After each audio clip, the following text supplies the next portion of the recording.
السلام عليكم ورحمة الله وبركاته، ازيكم عاملين ايه؟ يا رب تكونوا بخير. كل سنة وانتم طيبين. خلاص العيد على الأبواب، يعني محتاجين كده شوية منظفات محترمة، بدايل للحاجات اللي احنا كنا بنجيبها. طبعا انا مش هينفع اوضح اكتر من كده علشان الفيديو عندي ما يتحذفش. فان شاء الله جايبه لكم مجموعة من المنظفات رهيبة بجد، جميلة اقتصادية جدا، صناعة محلية طبعا، مفيش حاجة داخل المقاطعة. عايزة أقول لكم أنا من الناس اللي ما كنتش باحب أجرّب كل حاجة، بس بجد من ساعة ما جرّبت المنتجات دي غنِتني بجد عن حاجات كتيرة كنت باجيبها، وكمان الأسعار بتاعتها قليلة جدًا، جدًا، وفي نفس الوقت يعني بجد بتدّي نتيجة هايلة. أنا عملت لكم فيديو قبل كده فيه الصابون السايل بتاع الأطباق، وعملت لكم الشاور جل من نفس المنتجات دي، بجد كانت نينجا، بجد كانت منتجات رهيبة، والكفاءة بتاعتها حلوة جدًا، والخامات كمان المستخدمة فوق بجد الممتازة. إن شاء الله تجربوا المنتج ده يعجبكم جدًا. أنا جبت الحقيقة مش أول مرة أجيبه، يعني دي تالت مرة تقريبًا، لإني أنا لمّا جربته عجبني جدًا، فحبيت إن أنا أجيب بقى المرة الجاية كمية كبيرة، بما إننا داخلين على العيد وهنحتاج كل المنظفات اللي أنتم شايفينها دي، بجد احتياجات رهيبة. فجبت طبعًا بوكس أنا محتاجة فيه كل حاجة، البوكس ده فيه كل حاجة، يعني كل حاجة أنتِ بتتخيليها ممكن هتلاقيها بالنسبة للمنظفات.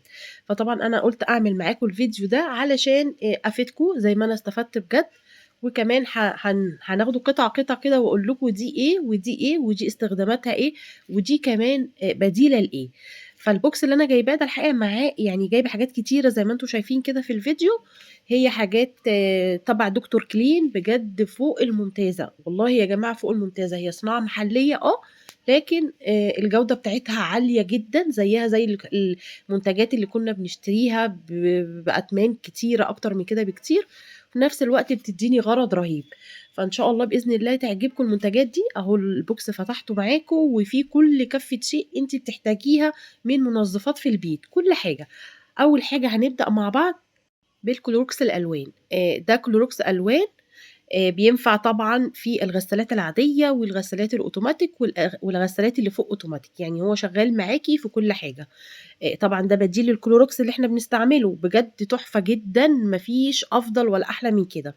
هو ليه كده قوام عالي. طبعًا العلبة دي بتتخفف بمَيّة، كل حاجة مكتوبة عليها الكمية اللي هي المفروض تستخدم بكام كمية من المَيّة أو كام لتر من المَيّة. يالّا ده بقى كمان معايا ده الشاور جيل تقريبًا، ده شاور جيل، في 3 روايح للشاور جيل. يعني أنا بجد حبيت أجرّب معاكم في اللي هي جاذبية الماس دي جميلة جدًا، ريحته حلوة أوي، أوي، وفي سهر الليالي، و وفي اللي هي برائحة الفواكه الاستوائية. 3 أنواع أو 3 روايح اللي بتفضّليها تعملي. أنا عن نفسي جرّبت ال3 وطلعوا بجد ال3 مختلفين تمامًا عن بعض، في نفس الوقت حبيتهم جدًا. بس أكتر حاجة بجد أنا حبيتها يعني اللي هي الفواكه الاستوائية. حبيت كده الريحة دي، لإن أنا من الناس اللي بتحب ريحة الفواكه جدًا، حتى المعطرات بتاعتي بتاعة البيت باجيبها بريحة فواكه. طيب إيه اللي قدّامي ده؟ ده shower gel بردك تالت، النوع التالت اللي هو سهر الليالي، حلو أوي، أوي، وريحته جميلة جدًا للناس اللي بتحب الحاجة تكون ريحتها باينة أوي يعني. أنا دايمًا باحب الريحة الهادية شوية، فالموضوع كلّه بيرجع لذوقِك. عايزة تجرّبي أول علبة جرّبي، بس بجد هيستاهل التجربة لل3 أنواع أو ال3 روايح اللي موجودة. معايا هنا الباكت بتاع الصابون السائل، وهو بريحتين، يعني هو باكيتتين، أو ليه ريحة تفاح وليه ريحة ليمون. أنا فضّلت إيه، أو أنا أكتر حاجة عجبتني إيه، عجبتني ريحة الليمون، ريحته جامدة جدًا، جدًا بجد يعني. دي بقى العجينة السحرية اللي بيقولوا عليها، بجد نافعة معايا في كل شيء.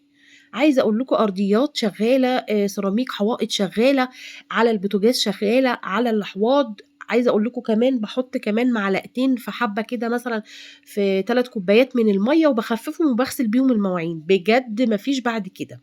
هنا بقى الموركس دوّة، أو ده اللي هو بديل للباور، حلو أوي، أوي. وأنا عندي على فكرة نوعين من الباور. ده الباور ده خاص، الأزرق ده خاص بالبوتاجازات والأفران يعني، والحاجات كده. وهنا طبعًا ما نسيتش خالص الجلانس بتاع الإزاز رهيب، نقطة منه كافية جدًا، جدًا. بجد والله المنتجات دي يا جماعة جربوها، والله أنا ما أعرف الشخص ده ولا باعرف مين يعني تبع مين، بس لمّا جربتها عجبتني جدًا. وده بقى مزيل للبقع والدهون للملابس والأسطح، يعني مثلًا عندِك الكنبة عندِك اتبقعت شوية، الستارة، البرقع، الحاجات دي كلها بتنفع معاكِ. يبقى إحنا عندنا نوعين من المزيل للدهون، اللي هو الخاص بالملابس والأسطح، والتاني الخاص بالبوتاجازات بقى والأفران والحاجات دي. طيب أنا عندي هنا الكلور بتاعنا العادي، وعايزة أقول لِك يعني رهيب وريحته جامدة جدًا وفعّال بشكل مش طبيعي. فليه بدايل اللي إحنا بنستعمله واللي إحنا بنجيبه بأتمان كتيرة جدًا وبنقول لأ ما فيش بديل ومش عارفة إيه. بالله عليكم يا جماعة ما تزهقوش من المقاطعة، لإن بجد دي أضعف حاجة أو أقل حاجة إحنا ممكن نعملها. فندعي كده لإخواننا ربنا ينصرهم يا رب ويثبّتهم. وبجد يعني الواحد في أيام يعني محتاج بجد الدعوة إن إحنا نعمّم الدعاء لحبايبنا. طبعًا مش هينفع أذكر أكتر من كده علشان الفيديو عندي ما يتحذفش. تمام، كل المنتجات اللي أنتم شايفينها قدّامكم دي بحاجات بسيطة جدًا، لو عايزة أي حاجة أو أي سعر أنا ممكن أكتبه لِك في الكومنتات. وبالنسبة بقى إزاي عملت الحاجات دي، عملت بالشاور عملت shower gel فيديو منفصل تمامًا، وعملت كمان الصابون السايل. فإن شاء الله أسيب لكم اللينك في صندوق الوصف يعني لو حبيتِ تجربي حاجة زي كده. وعايزة أقول لكم مش شرط كمان المنتجات دي يا جماعة، والله عند الناس اللي بتبيع صابون عندها منتجات من دي كتيرة جدًا، جدًا، جدًا بدل البدايل. فبجد هتنفعكم أوي، أوي في الأيام اللي إحنا فيها دي، أو عمومًا يعني على مدار الوقت كله ما حدش بيستغنى طبعًا عن المنظفات. يعني منتجات سهلة جدًا، طبعًا الاستخدام بتاعها كل عبوة مكتوب عليها مثلًا ده يُخفّف ب3 لتر ماء، ده مثلًا بالنسبة للشاور. طيب بالنسبة لصابون السايل ل8 لتر من الماء، يعني فاهمين؟ كل حاجة مكتوب عليها، ما عليكِ بس إن أنتِ تضيفي المادة أو المادة الخام اللي هي موجودة في الباكيت وتقلّبي عليها بالمَيّة، ما فيش أكتر ولا أسهل ولا بجد أبسط من كده. كل المنتجات معايا سهلة، استخدامها سهل جدًا وفعّالة بشكل بجد جميل أوي. وكمان فيها للغسالات العادية وفيها للغسالات الجل الأوتوماتيك وفيه كل حاجة، يعني بجد، بجد مش هتحتاجي أي حاجة خارج المقاطعة. فالتزموا يا جماعة بالله عليكم وعمّموا الدعاء اليومين دول لإخواننا ربنا ينصرهم يا رب ويثبّتهم. بجد يعني الواحد أعصابه بقت خلاص من اللي إحنا فيه. فأسألكم الدعاء إن شاء الله، وكل سنة وأنتم طيبين، وإن شاء الله عيد مبارك عليكم جميعًا يا رب. وما تنسيش في لايك حلو لو استفدتِ من الفيديو بتاعي، ولو أول مرة تشوفيني ما تنسيش تشتركي في القناة وتفعّلي على الكل علشان كل الإشعارات توصلِك أي وقت أنا بانزّل فيه فيديو. كده أنا بسم الله ما شاء الله خلّصت الفيديو بتاعي، وكل المنتجات قدّامِك، كل احتياجاتِك هتلاقيها بجد، بجد في الفيديو ده. أشوفكم بإذن الله في فيديو تاني، والسلام عليكم ورحمة الله وبركاته.